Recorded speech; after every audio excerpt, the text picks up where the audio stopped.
திரு தங்க வரதராஜன், ஒரே ஒரு விஷயம் தான். ட்ரஸ்ட்ன்றது, நம்பகத்தன்மைன்றது நீண்ட கால செயல்பாடுகள்ல வர்றது. அந்த நம்பகத்தன்மை பாரதிய ஜனதா கட்சி ஆட்சி மேல இல்ல. அதனால எது செய்தாலும் அதில் குறை தெரிகின்றது அப்படின்றதான் அவங்களோட வாதமா இருக்கு. உங்களுடைய பதில்?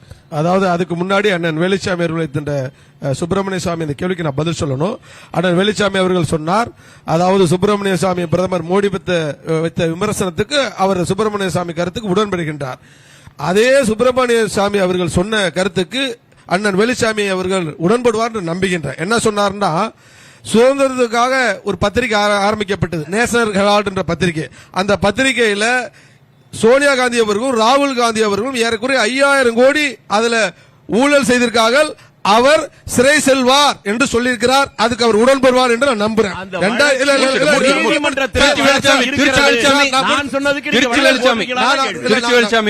உங்களுக்கு நீங்க பேசும்போது குறிப்பிடும் அவ்வளவு கோபம் வந்தது உங்களுக்கு. அவரு தங்க வரதா முடிச்சுட்டு உங்களுக்கு நீதிமன்றத்தில் வழக்கு சிறை செல்வார் என்று சோனியா காந்தி அவர்களும் ராகுல் காந்தி அவர்களும் சிறை செல்வார், நேஷனல் கார்டு வழங்க சொல்லியிருக்கிறார். அதுக்கு உடன்படுவார் என்று நம்புறேன். அதே போல சைனாவிடம் சோனியா காந்தி அவர்களும் ராகுல் காந்தி அவர்களும் நிதியை பெற்றுக்கொண்டு இந்த நாட்டை சீரழிக்க முடிவு செய்திருக்கிறார்கள் என்று இதே சுப்பிரமணியன் சொன்னார். அதுக்கு உடன்பாடு நினைக்கிறேன். அதோடு இன்னொரு சொன்னார், அதாவது அந்நிய நாட்டிலிருந்து ராகுல் காந்தியை திட்டமிட்டு திருமணம் செய்து இந்த நாட்டை சீரழிக்க வந்த சோனியா காந்தி என்று அதே சுப்பிரமணியன் தான் சொன்னார்.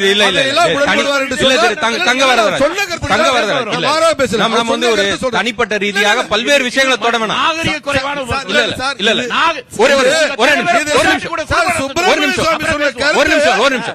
சரியான வார்த்தைகள் பயன்படுத்த ஆண்டாலும் பாரதிய ஜனதா கட்சி ஆண்டாலும் அவர்கள் வாய்ப்பு கிடைக்கும் போதெல்லாம் மக்களுக்கு சேவை செய்வதற்கு மாறாக மத்திய அரசை பயன்படுத்தி அவர்கள் பயனடைகிறார்கள், கார்ப்பரேட் நிறுவனங்களை பயனடைகிறார்கள். இரண்டு தேசிய கட்சிகளுமே இந்தியாவை ஆளுவதற்கு தகுதி இல்லாத கட்சி. சரி, மாநில கட்சியின் ஆட்சி வர வேண்டும். அப்ப என்ன திட்டம் சொல்றீங்க? மாநில கட்சிகள் கூட்டாக சேர்ந்து இந்தியாவை ஆளுவது அப்படின்றத சொல்றீங்களா? அதுதாங்க நான் சொல்ல வரேன். இரண்டு கட்சியோட ஆட்சியுமே பார்த்து விட்டார்கள் மக்கள். சரி, எங்க ஆட்சி தமிழ்நாட்டில் திராவிட ஆட்சியில 32 வருஷம் ஆட்சி செய்து மக்களுக்கு பல சாதனைகள் செய்தது எனக்கு இந்த 57 வருஷமா நீங்க திருப்பி உள்ள வர முடியல. யாரோட முதுகலையாவது குதிரை ஏறிக்கிட்டு வரீங்க தான் என்கின்ற பிரச்சனை இரட்டை வேடம். இன்னைக்கு தமிழ்நாட்டின் ஜீவாதார பிரச்சனையில் காவேரி பிரச்சனையில் காங்கிரஸ் திமுகவும் இரட்டை வேடம். அதுக்கு முன்னால எனக்கு ஒரே ஒரு கேள்வி. இன்னைக்கு தலைப்புக்கு வந்துட்டோம். விளக்கம் முடிச்சு சுருக்கமா வச்சிருக்க. தயவு செய்து இது தவறா போயிடக்கூடாது, விளக்கம் சொல்றேன். 1977 நாட்டில் மிகப்பெரிய அரசியல் மாற்றம் வருகிற போது தமிழ்நாட்டில் அதிமுக ஆட்சி, எம்ஜிஆர் முதலமைச்சர், கர்நாடகாவில் தேவராஜ் அரசு முதலமைச்சர்.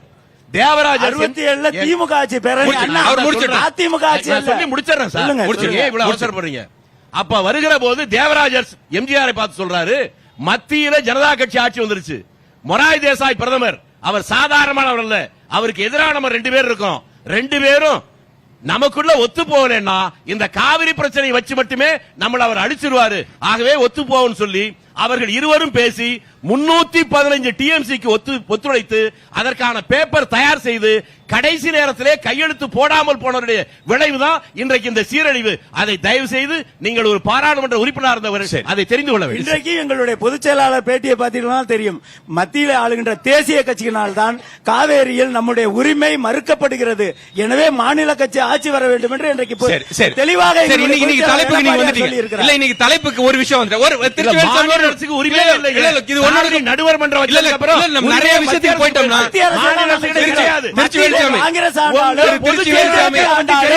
அந்த உரிமை கேட்காது, மக்களுக்கு புரியாது. பிரச்சனையில் மாநில அரசு உரிமை இல்லை, இல்ல மக்களுக்கு உரிமை இருக்கிறது, மாநில அரசுக்கு உரிமை இல்லை, தமிழக மக்களுக்கு உரிமை. ஒரு நிமிடம் இல்ல, பல்வேறு விஷயங்களை தொட்ட வேண்டாம். நந்தலால நான் அடுத்து வந்துடுறேன். பல்வேறு விஷயங்களை தொட்டுட்டோம்னா எந்த ஒரு விவாதமும் முழுமை பெறாது.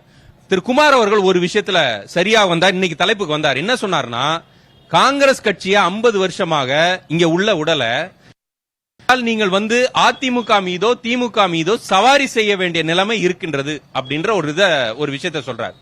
அப்போ திமுகவும் அதிமுகவும் இங்க ஆழமாக ஒரு கட்டமைப்பை உருவாக்கி இருக்கின்றது. அந்த கட்டமைப்பு என்பது அது ஒரு சின்னமும் அது ஒரு கட்டமைப்புல ஒரு பகுதியாக இருக்குது. அப்படி இருக்கும் பொழுது அந்த கட்சிகளுக்கு ஒரு வாய்ப்பு அதிகமாக இருக்கின்றது. அது மற்றவர்களுக்கும் வரணும் அப்படின்னா தான் ஜனநாயகம் செழித்தோங்கும் அப்படின்ற ஒரு பார்வை இருக்குதா இல்லையா? அவர் சொன்னாரு யதார்த்தத்தை புரிந்து கொள்ளாமல் சொல்றார். ஏங்க சொல்லி முடிச்சிடு திருக்குமார் அவர் முடிச்சிடு. நீங்க பெரிய வலிமையான கட்சி தானே. நீங்கள் ஆட்சியில் இருக்கிற போது முதலமைச்சராக சகோதரி ஜெயலலிதா அவர்கள் இருக்கிற போது அவர் போட்டியிட்ட அந்த தொகுதியிலே தோற்றார். ஒரு தேர்தலில் தோல்வி எல்லாருக்கும் சகஜம். தமிழ்நாட்டில் காங்கிரஸ் கட்சி இன்றைக்கு வரல ஒரு காமராஜர் தோல்வி அடையலையா? என்ன சொல்றேன், காங்கிரஸ் கட்சி 10 இலக்கங்களுக்கு கீழே ஒரு முறை கூட ஜெயிக்கல, தோக்கல, அதுக்கு மேலதான் வந்திருக்கு. ஆனா அதிமுக ஒரு தேர்தல்ல ஒரே ஒரு சீட்டு தான் ஜெயிச்சது, உங்களுக்கு தெரியுமா? அதே போல திமுக அதே மாதிரி 183 இடங்களையும் ஜெயிச்சிருக்கு. 2 இடங்கள்ல மட்டுமே ஜெயிச்சது உண்டு.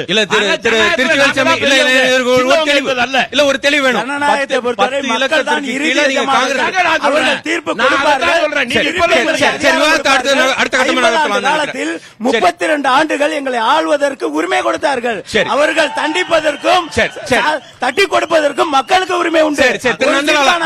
நீண்ட நேரமா இருக்கு. அரசியல் செய்யாமல் ஒதுங்கவில்லை, மக்கள் பணி ஆற்றாமல் ஒதுங்கவில்லை. ஒரு சீட்டு பெற்றால் நீங்கள் ஒதுங்கி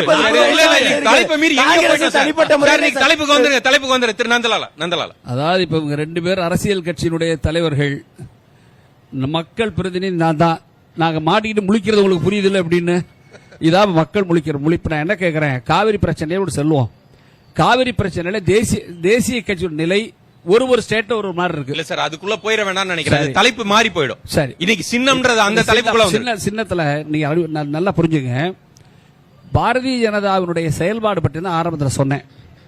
தனிப்பட்ட விரோதம் இல்லை. ஆனால் தேர்தல் கமிஷனை பிரதமர், எதிர்க்கட்சியினுடைய லோக்சபா தலைவர், உச்சநீதிமன்றத்தின் தலைமை நீதிபதி 3 பேரும் கான்ஸ்டியூட் பண்ணணும் என்பது விதி.